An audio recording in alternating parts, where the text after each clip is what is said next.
Hi friends, ಎಲ್ಲರಿಗೂ ನಮಸ್ತೆ. ಮುದ್ದು ಸೊಸೆ ಮುಂದಿನ ಸಂಚಿಕೆಯಲ್ಲಿ ಏನಾಗುತ್ತೆ ನೋಡೋಣ ಬನ್ನಿ. ನೋಡೋದಕ್ಕೂ ಮುಂಚೆ ಯಾರು ವಿನೋದ ವೈಎಂ ವ್ಲಾಗ್ಗೆ ಸಬ್ಸ್ಕ್ರೈಬ್ ಆಗಿಲ್ವೋ ಪ್ಲೀಸ್ ಸಬ್ಸ್ಕ್ರೈಬ್ ಆಗಿ, ಲೈಕ್ ಮಾಡಿ, ಶೇರ್ ಮಾಡಿ, ಕಮೆಂಟ್ ಮಾಡಿ, ಬೆಲ್ಲೈಕಾನ್ ಆಲ್ ಅಂತ ಒತ್ತಿ ಫ್ರೆಂಡ್ಸ್. ವಿದ್ಯೆಗೆ ಫೋನ್ ಬರುತ್ತೆ.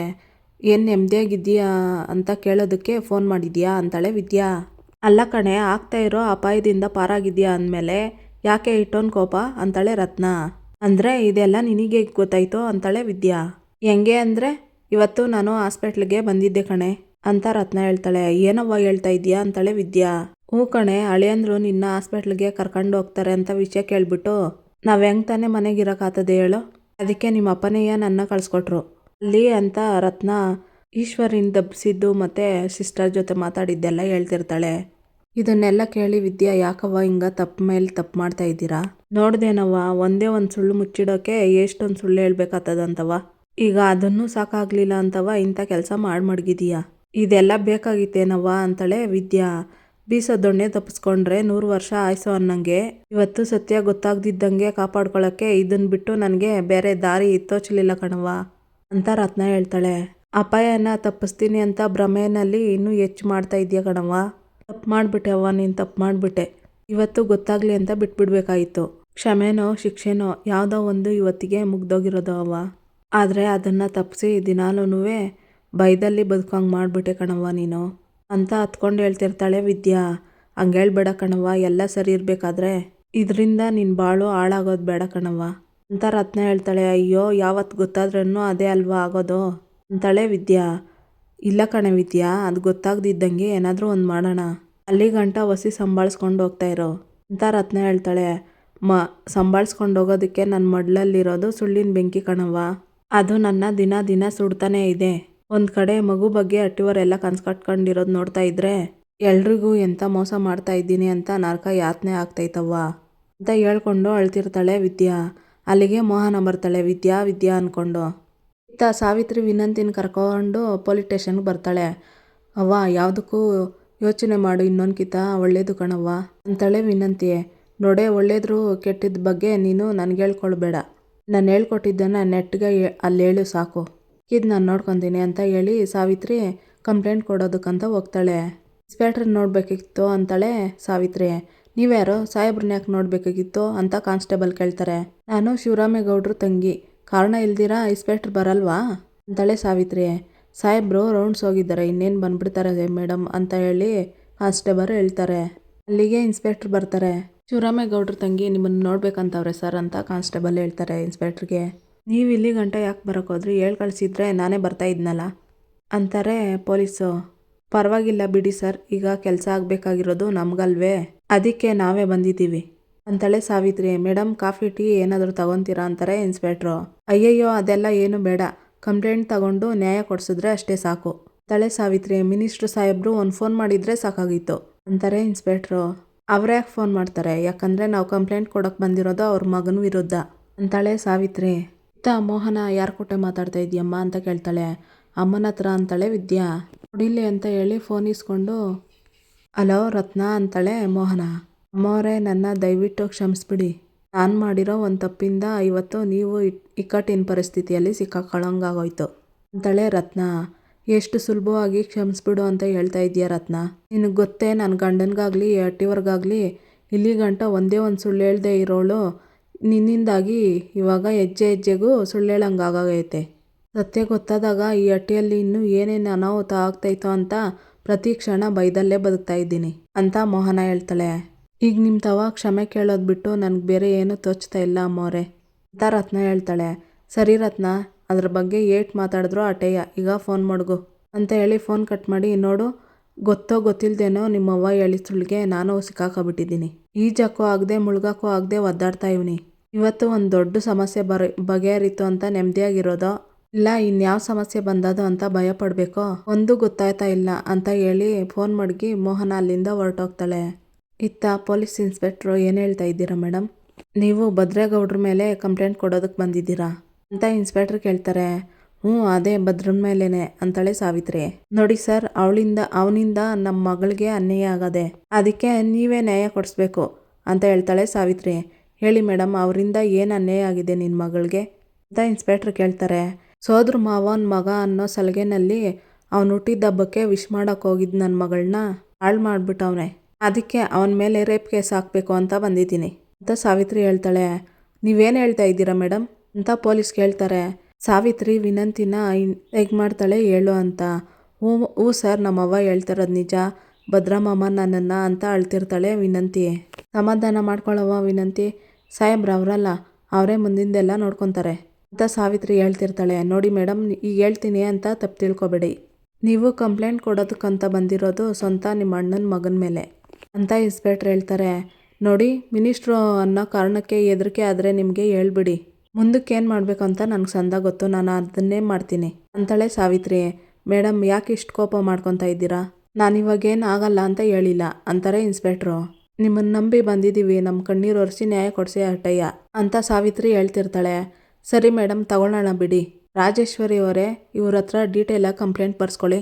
ಮೇಡಮ್, ನಾನೊಂದು 10 ನಿಮಿಷ ಬಂದ್ಬಿಡ್ತೀನಿ, ನೀವು ಅವ್ರಿಗೆ ಕಂಪ್ಲೇಂಟ್ ಡೀಟೇಲ್ಸ್ ಎಲ್ಲ ಹೇಳ್ಬಿಡಿ ಅಂತ ಹೇಳಿ ಪೊಲೀಸು ಹೊರಡ್ತಾರೆ. ಕಂಪ್ಲೇಂಟ್ ಬರೆಸ್ತಿರ್ತಾಳೆ ಸಾವಿತ್ರಿ. ಭದ್ರೇಗೌಡರು ಬಂದು ಈ ಥರ ವಿದ್ಯಾ ಬಟ್ಟೆ ಹೊಲಿತಾ ಇರ್ತಾಳೆ. ಅದನ್ನು ನೋಡಿ, ಈ ಥರ ಕೆಲಸ ಮಾಡೋದಕ್ಕೆ ಹೇಳ್ದವ್ರು ಯಾರು ನಿನಗೆ ಅಂತ ಕೇಳ್ತಾರೆ. ಅಲ್ಲ ಗೌಡ್ರೆ, ಸಣ್ಣ ಪುಟ್ಟ ಕೆಲಸ ಮಾಡಬಾರ್ದು ಅಂತ ಅಂದರೆ ಹೆಂಗೆ ಹೇಳಿ ಅಂತಾಳೆ ವಿದ್ಯಾ. ಸಣ್ಣದೋ ದೊಡ್ಡದೋ ಅದೆಲ್ಲ ನನಗೆ ಗೊತ್ತಾಗಿಲ್ಲ ಕಣಮ್ಮಿ, ಒಟ್ಟಿನಲ್ಲಿ ನೀನು ಯಾವ ಕೆಲಸನೂ ಮಾಡಬಾರ್ದು ಆಟೆಯ ಅಂತಾನೆ ಭದ್ರ. ಸರಿ ಬಿಡಿ ಗೌಡ್ರೆ, ಆಯಿತು ಅಂತಾಳೆ ವಿದ್ಯಾ. ಅಮ್ಮಿ, ಇದೇನು ಅಂತ ನೋಡೋಣ ಹೇಳು ಅಂತ ಹೇಳಿ ಒಂದು ಗಿಫ್ಟ್ ತೆಗೆದು ಕೊಡ್ತಾನೆ ಭದ್ರ. ವಿದ್ಯಾ ಅದನ್ನ ಇಸ್ಕೊಂಡು, ಇದು ಗೊತ್ತಾಗಕ್ಕಿಲ್ವೇ, ಮುಟ್ಟು ನೋಡಿದ್ರೇ ಗೊತ್ತಾಗುತ್ತೆ, ಫೋಟೋ ಫ್ರೇಮು ಅಂತ ವಿದ್ಯೆ ಹೇಳ್ತಾಳೆ. ಗೊತ್ತಾದದೆ ಕಣಮ್ಮಿ, ಅದರಲ್ಲಿ ಇರೋ ಫೋಟೋ ಯಾರ್ದು ಅಂತ ಹೇಳು ಅಂತಾನೆ ಭದ್ರ. ಏನು ನಿಮ್ಮ ಫೋಟೋನೇ ಅಂತ ಕೇಳ್ತಾಳೆ ವಿದ್ಯಾ. ನನ್ನ ಫೋಟೋ ಅಲ್ಲ ಕಣಮ್ಮಿ ಅಂತಾನೆ ಭದ್ರ. ಹಂಗಾದ್ರೆ ನನ್ನ ಫೋಟೋ ಅದಾ ಅಂತ ಕೇಳ್ತಾಳೆ ವಿದ್ಯಾ. ಅಲ್ಲ ಕಣಮ್ಮಿ ಅಂತಾನೆ ಭದ್ರ. ಹಂಗಾದ್ರೆ ಇದು ನಮ್ಮಿಬ್ರು ಫೋಟೋನೇ ಅಂತ ಕೇಳ್ತಾಳೆ ವಿದ್ಯಾ. ನಮ್ಮಿಬ್ರು ಫೋಟೋ ಅಲ್ಲಿ ಗೋಡೆ ಮೇಲೆ ಇಲ್ವೇ ನಮ್ಮಿ ಅಂತ ಭದ್ರ ಹೇಳ್ತಾನೆ. ಅದಲ್ಲ. ಏನು ಗೌಡ್ರೆ ಹಿಂಗೆ ಪೀಡಿಸ್ತೀರಾ, ಅದು ಅಲ್ಲ ಅಂದರೆ ಇನ್ಯಾವುದೋ ಅಂತಾಳೆ ವಿದ್ಯಾ. ಹೊಸಿ ಯೋಚನೆ ಮಾಡಿ ನೋಡಮ್ಮಿ ಅಂತ ಭದ್ರ ಹೇಳ್ತಾನೆ. ಓಹೋ, ಗೊತ್ತಾಯ್ತು, ಮೀನಾಕ್ಷಿ ಅತ್ತೆ ಫೋಟೋನಾ ಅಂತ ಕೇಳ್ತಾಳೆ ವಿದ್ಯಾ. ಹತ್ರದಲ್ಲೇ ಇದೆಯಾ, ನಮ್ಮವ್ವನ ಫೋಟೋನೇಯ, ಆದರೆ ಅದಲ್ಲ ಅಂತಾನೆ ಭದ್ರ. ನಂಗೆ ಗೊತ್ತಿಲ್ಲ ಹೋಗಿ ಗೌಡ್ರೆ ಅಂತಾಳೆ ವಿದ್ಯಾ. ಅದಕ್ಕೆ ಯಾಕೆ ಮೂತಿ ಹಂಗೆ ಮಾಡ್ಕೊಂಡಿದ್ಯೆ, ತೆಗೆದು ನೋಡು ಗೊತ್ತಾಗ್ತದೆ ಅಂತ ಭದ್ರ ಹೇಳ್ತಾನೆ. ಫೋಟೋದು ಕವರ್ ತೆಗಿತಾಳೆ ವಿದ್ಯಾ. ಫೋಟೋ ಫ್ರೇಮ್ ನೋಡಿ ಶಾಕ್ ಆಗ್ತಾಳೆ ವಿದ್ಯಾ, ಗಾಬರಿ ಆಗ್ತಾಳೆ. ಯಾರಾದರೂ ಇದನ್ನು ಫೋಟೋ ಮಾಡ್ಕೊಬಂದಾರೆ ಅಂತ ಕೇಳ್ತಾಳೆ. ಬೇರೆಯವ್ರು ಮಾಡಿಸ್ದಲೇ ಇರ್ಬೋದು ಕಣಮ್ಮಿ, ಆದರೆ ನಾನು ಮಾಡಿಸಿವ್ನಿ. ನೀನು ಹೇಳ್ದಂಗೆ ಇದು ನಮ್ಮವ್ವನ ಫೋಟೋನೇಯ, ಆದರೆ ವಿಷಯ ಏನಂದರೆ ನಮ್ಮ ಮಗಳಾಗಿ ಹುಟ್ಟು ಬರ್ತಾ ಇರೋ ನಮ್ಮವ್ವನ ಫೋಟೋ ಅಂತ ಸ್ಕ್ಯಾನಿಂಗ್ದು ಫೋಟೋ ಮಾಡಿಸ್ಕೊಬಂದಿರ್ತಾನೆ ಭದ್ರ. ಮುಂದೆ ನನಗೆ ಮಗ ಹುಟ್ಟಿ ಅದಕ್ಕೆ ಬುದ್ಧಿ ಬಂದಂಗೆ ಅದಕ್ಕೆ ಇದೇ ಗಿಫ್ಟ್ ಕೊಟ್ಟು ನಿಮ್ಮಮ್ಮ ಅಲ್ಲ ನಮ್ಮ ಮಮ್ಮಿ ಹೊಟ್ಟೆಗೆ ಹೆಂಗೆ ಇದ್ದೆ ಅಂತ ಹೇಳಿದ್ರೆ ಹೆಂಗಿರ್ತದೆ. ಆವಾಗ ನನ್ನ ಮಗ ಮುಖದಲ್ಲಿ ಖುಷಿ, ಆನಂದ, ಆಶ್ಚರ್ಯ ಅದನ್ನು ನೋಡೋ ಆಸೆ ನಂದು. ಅಲ್ಲಿಗಂಟ ಇದು ನಮ್ಮ ರೂಮಲ್ಲೇ ಇರಲಿ. ನಾನು ಒತ್ತಾರೆ ಎದ್ದುಕೊಟ್ಟೆ, ನಾನು ಇದೇ ಫೋಟೋನೇ ನೋಡಬೇಕು, ಅದಕ್ಕೆ ಗೋಡೆಗೆ ಹಾಕ್ಬಿಡುವ ಅಂತ ಹೇಳಿ ತತ್ತ ಇಲ್ಲಿ ಅಂತ ಹೇಳಿ ಗೋಡೆಗೆ ಫೋಟೋನ ತಗ್ಲಾಕ್ತಾನೆ ಭದ್ರ. ನೋಡಿದೆ ನಮ್ಮಿ, ಸ್ಕ್ಯಾನಿಂಗ್ ಫೋಟೋದಲ್ಲಿ ನನ್ನ ಮಗಳು ಮುದ್ದ ಕಾಣಿಸ್ತಾವಳೆ ಅಂತ ಫೋಟೋಗೆ ದಿಷ್ಟಿ ತೆಗಿತಾನೆ ಭದ್ರ. ಅಮ್ಮಿ, ನೀನು ಬಿರಿನ ನನ್ನ ಮಗುನ ಎತ್ಕೊಡ್ತೀಯೋ ಅಂತ ಕಾಯ್ತಾ ಇದ್ದೀನಿ. ದಿನೇ ಕಳೆದಂಗೆ ನನ್ನ ಮಗನ ನೋಡೋ ಆತರ ಹೆಚ್ಚಾಗ್ತೈತೆ ಕಣಮ್ಮಿ ಅಂತ ಹೇಳಿ, ಅಲ್ಲ ಕಣಮ್ಮಿ, ನಾನು ಆಟೋನ್ ಮಾತಾಡ್ತಾ ಇದ್ದೀನಿ, ನೀನು ಸುಮ್ಕೆನೇ ನಿಂತಿದ್ದೀಯಾ ಅಂತ ಭದ್ರ ಕೇಳ್ತಾನೆ. ನೀವು ಮಾಡಿರೋ ಕೆಲಸಕ್ಕೆ ನನಗೆ ಮಾತೇ ಬರ್ತಾಯಿಲ್ಲ ಗೌಡ್ರೆ ಅಂತ ವಿದ್ಯೆ ಹೇಳ್ತಾಳೆ. ಅಲ್ಲಿಗೆ ಕೋಟ್ಲೆ ಬಂದು ಅಣ್ತಮ್ಮ ಅಂತ ಕರೀತಾನೆ. ಒಳಗೆ ಬರಲ್ಲ, ಏನೋ ಹೊಸ್ದಾಗಿ ಬರೋದ ರೀತಿ ಕೇಳ್ತಾ ಇದ್ದಿ ಅಂತಾನೆ ಭದ್ರ. ಅಯ್ಯೋ, ನಾನು ಒಳಗೆ ಬರೋದಿರಲಿ, ಮೊದಲು ನೀನು ಆಚೆಗೆ ಬಾ ಅಂತಾನೆ ಕೋಟ್ಲೆ. ಏನು ವಿಷಯ ಅಂತ ಭದ್ರ ಹೇಳ್ತಾನೆ. ಅಟ್ಟಿಗೆ ಪೊಲೀಸವ್ರು ಬಂದವ್ರೆ, ನೀ ಬಾ ಅಂತ ಕರ್ಕೊಂಡೋಗ್ತಾನೆ ಕೋಟ್ಲೆ. ಭದ್ರನು ವಿದ್ಯಾ ಇಬ್ಬರು ಬರ್ತಾರೆ. ಇದ್ದಕ್ಕಿದ್ದಂಗೆ ಪೊಲೀಸವರು ಮತ್ತು DSP ಬಂದವ್ರಂದರೆ ಸಾಧಾರಣ ವಿಷಯ ಅಲ್ಲ. ಅಂಥದ್ದೇನಿರ್ಬೋದು ಅಂತ ಈಶ್ವರಿ ಹೇಳ್ತಿರ್ತಾಳೆ. ಗೊತ್ತಿಲ್ಲ ಕಣವ ಅಂತಾಳೆ ಚಿತ್ರ. ಅದು ನಿಜ ಬಿಡು, ನನಗೇ ಗೊತ್ತಿಲ್ಲ, ನಿನ್ಗೆಲ್ಲಿ ಗೊತ್ತಿರ್ತದೆ. ಕಾಲು ಬೇರೆ ನೋತಾದೆ, ಬಿರ್ಬಿರ್ನೆ ವಿಷಯ ಮಾತಾಡೋಂಗಿಲ್ಲ ಅನ್ನಂಗಿಲ್ಲ. ಭದ್ರ ಬರಲಿ ಅಂತ ಕಾಯ್ತವ್ರೆ ಅಂತ ಮಾತಾಡ್ಕೊತಿರ್ತಾಳೆ ಈಶ್ವರಿ. ವಿದ್ಯಾ ಮತ್ತು ಭದ್ರ ಕೋಟ್ಲೆ ಅಲ್ಲಿಗೆ ಬರ್ತಾರೆ. ಅಲ್ಲಿಗೆ ನನ್ನ ಮಗ ಬಂದಮೇಲೆ ಹೇಳ್ತೀನಿ ಅಂದ್ರಲ್ಲ ಸರ್, ಇವಾಗ ಹೇಳಿ ಅಂತ ಶಿವರಾಮೇಗೌಡರು ಹೇಳ್ತಾರೆ. ಏನೂ ಇಲ್ಲ ಸರ್, ನಿಮ್ಗೆ ಯಾರಾದರೂ ಸಾವಿತ್ರಿ ಅಂತ ತಂಗಿ ಇದ್ದಾರಾ ಅಂತ ಪೊಲೀಸ್ ಕೇಳ್ತಾರೆ. ಎಲ್ಲರೂ ಶಾಕ್ ಆಗಿ ಈಶ್ವರಿ ಅಂದರೆ ಪೊಲೀಸ್ ಸ್ಟೇಷನ್ಗೆ ಹೋಗವಳೆ ಅಂದಂಗಾಯ್ತು. ಅಲ್ಲಿ ಗಂಟ ಹೋಗವಳೆ ಅಂದ್ಮ್ಯಾಕೆ ಅಪ್ಪ ಮಗನ್ನ ಎಲ್ಲಿಗೆ ತಗೊಂಡೋಗಿ ನಿಲ್ಲಿಸ್ತಾಳೋ ನೋಡಬೇಕು ಅಂತಾಳೆ ಈಶ್ವರಿ ಮನಸ್ಸಿನಲ್ಲಿ. ಹೌದು ಸಾಹೇಬ್ರೆ, ಸಾವಿತ್ರಿ ನಮ್ಮ ಒಡಹುಟ್ಟಿ ತಂಗಿನೇಯ. ಯಾಕೆ ಸರ್, ಏನಾಯ್ತು, ಹಿಂಗೆ ಕೇಳ್ತಾ ಇದ್ದೀರಿ ಅಂತಾರೆ ಗೋವಿಂದೇಗೌಡರು. ಅವರು ಇವತ್ತು ನಮ್ಮ ಸ್ಟೇಷನ್ನಲ್ಲಿ ನಿಮ್ಮ ಮಗನ ವಿರುದ್ಧ ಕಂಪ್ಲೇಂಟ್ ಕೊಡೋದಕ್ಕೆ ಬಂದು ಕೂತಿದ್ದಾರೆ ಅಂತ ಪೊಲೀಸ್ ಹೇಳ್ತಿದ್ದಂಗೆ ಮನೆಯವರೆಲ್ಲರೂ ಶಾಕ್ ಆಗ್ತಾರೆ. ಅದಕ್ಕೆ ಏನು ಮಾಡಬೇಕು ಅಂತ ಗೊತ್ತಾಗದೆ ಅವರನ್ನು ಸ್ಟೇಷನಲ್ಲಿ ಕುಳಿಸಿ ನಿಮ್ಮ ಹತ್ರ ಮಾತಾಡಬೇಕು ಅಂತ ಸಾಹೇಬ್ರನ್ನ ಕರ್ಕೊಬಂದೆ ಅಂತಾರೆ ಪೊಲೀಸ್ ಇನ್ಸ್ಪೆಕ್ಟ್ರು. ನೋಡಿ ಸರ್, ಅವ್ರು ಹೇಳ್ತಾ ಇರೋದು ನಿಜನೋ ಸುಳ್ಳೋ ಗೊತ್ತಿಲ್ಲ, ಆದರೆ ನಾವೇನಾದರೂ ಕಂಪ್ಲೇಂಟ್ ತಗೊಂಡ್ರೆ ನಿಮ್ಮ ಮಗನಿಗೆ ತೊಂದರೆ. ಒಂದು ವೇಳೆ ಕಂಪ್ಲೇಂಟ್ ತಗೊಂಡಿಲ್ಲ ಅಂದರೆ ನಿಮಗೆ ತೊಂದರೆ. ಯಾಕಂದರೆ ಹೆಣ್ಮಕ್ಳ ವಿಷಯ ಆಗಿರೋದ್ರಿಂದ ಇದು ದೊಡ್ಡ ನ್ಯೂಸ್ ಆಗೋಗ್ಬಿಡುತ್ತೆ ಸರ್ ಅಂತ ಪೊಲೀಸು ಹೇಳ್ತಿರ್ತಾರೆ. ಬೆನ್ನಿಗೆ ಬಿದ್ದೋಳು ಅಂತ ಸಂದಾಗ ನೋಡಿಕೊಂಡು ತಲೆ ಮೇಲೆ ಕುಳಿಸ್ಕೊಂಡಿರೋದಕ್ಕೆ ನಿನ್ನ ಮಗಳು ಕೊಡ್ತಾ ಇರೋ ಬಹುಮಾನ ನೋಡ್ದೇನವ್ವ ಅಂತ ಶಿವರಾಮೇಗೌಡರು ಹೇಳ್ತಾರೆ. ಶಿವರಾಮ, ಅವಳು ಆ ಧರ್ಮ ಕರ್ಮದ ಬಗ್ಗೆ ಯೋಚನೆ ಮಾಡಿದ್ದಿದ್ರೆ ಅವಳು ಹಿಂಗೆಲ್ಲ ಮಾಡ್ತಾ ಇದ್ಲಾ? ನೋಡು, ಈಗ ನೀನು ಅವಳ ಬಗ್ಗೆ ಚಿಂತೆ ಬಿಟ್ಟು ಮುಂದೆ ಏನು ಮಾಡಬೇಕು ಅಂತ ಯೋಚನೆ ಮಾಡು ಅಂತ ಅಜ್ಜಮ್ಮ ಹೇಳ್ತಾಳೆ. ನೋಡಿ, ಇದು ನನ್ನ ಮಗನ ವಿರುದ್ಧ ಎಣ್ದಿರೋ ಸಂಚು. ಯಾವುದೇ ಕಾರಣಕ್ಕೂ ಅವಳ ಮಾತಿಗೆ ಸೊಪ್ಪಾಕ್ಬೇಡಿ ಸರ್ ಅಂತ ಹೇಳ್ತಾರೆ ಶಿವರಾಮೇಗೌಡರು. ನೋಡಿ ಸರ್, ಪರಿಸ್ಥಿತಿ ಭಾಳ ಗಂಭೀರವಾಗ್ತಿದೆ. ಈಗ ನಾವು ಕಂಪ್ಲೇಂಟ್ ತಗೊಂಡಿಲ್ಲ ಅಂದರೆ ಮುಂದೆ ಎಫೆಕ್ಟ್ ಆಗುತ್ತೆ. ಹಾಗಂತ ಕಂಪ್ಲೇಂಟ್ ಆಧಾರದ ಮೇಲೆ ಎಫ್.ಐ.ಆರ್ ಆದರೆ 376 ಕೇಸು ಬುಕ್ ಆಗುತ್ತೆ. ಆಮೇಲೆ ನೀವು ಕೋರ್ಟಲ್ಲೇ ಫೈಟ್ ಮಾಡಬೇಕಾಗುತ್ತೆ ಸರ್. ಅದಕ್ಕೆ ಇದನ್ನು ಸೂಕ್ಷ್ಮವಾಗಿ ಹ್ಯಾಂಡಲ್ ಮಾಡಿ ಕೂತು ಬಗೆಹರಿಸ್ಕೊಳೋದು ಒಳ್ಳೆಯದು ಸರ್ ಅಂತ ಈ ಪೊಲೀಸರು ಹೇಳ್ತಾರೆ. ಅದಕ್ಕೆ ಬಾವ, ಅವಳು ಫೋನ್ ಮಾಡಿರೋ ವಿಚಾರನೇ ಬೇರೆ. ಅವತ್ತು ಅಟ್ಟಿಲ್ ಭದ್ರಾ ಅಂತಾಳೆ ಈಶ್ವರಿ ಅಂತ ಗದರ್ತಾರೆ ಶಿವರಾಮೇಗೌಡರು. ಮಾತಾಡ್ತಾ ಇದ್ದೀವಿ ತಾನೇ, ಸುಮ್ಕೆ ನಿಂತ್ಕೋ ಅಂತ ಶಿವರಾಮೇಗೌಡರು ಹೇಳ್ತಾರೆ. ಅದು ಯಾವ ಕೇಡ್ಗಾಲಕ್ಕೆ ಈ ಕೆಲಸ ಮಾಡ್ತಿದ್ದಾಳ ಆ ಮನೆಯಾಳಿ, ಒಂದು ತಿಳಿಯೋಕ್ಕಿಲ್ಲ ಛೇ ಅಂತಿರ್ತಾಳೆ ಅಜ್ಜಮ್ಮ. ನೋಡಿ ಸಾಹೇಬ್ರೆ, ನಮ್ಮ ಮೇಲೆ ವಿಶ್ವಾಸ ಇಟ್ಟು ಇಲ್ಲಿ ಗಂಟ ಬಂದಿದ್ದಕ್ಕೆ ತುಂಬು ಹೃದಯದ ಧನ್ಯವಾದಗಳು. ಇದು ನಮ್ಮ ಅಟ್ಟಿ ವಿಚಾರ, ಇದನ್ನು ನಾವೇ ಬಗೆಹರಿಸ್ಕೊಳ್ತೀವಿ.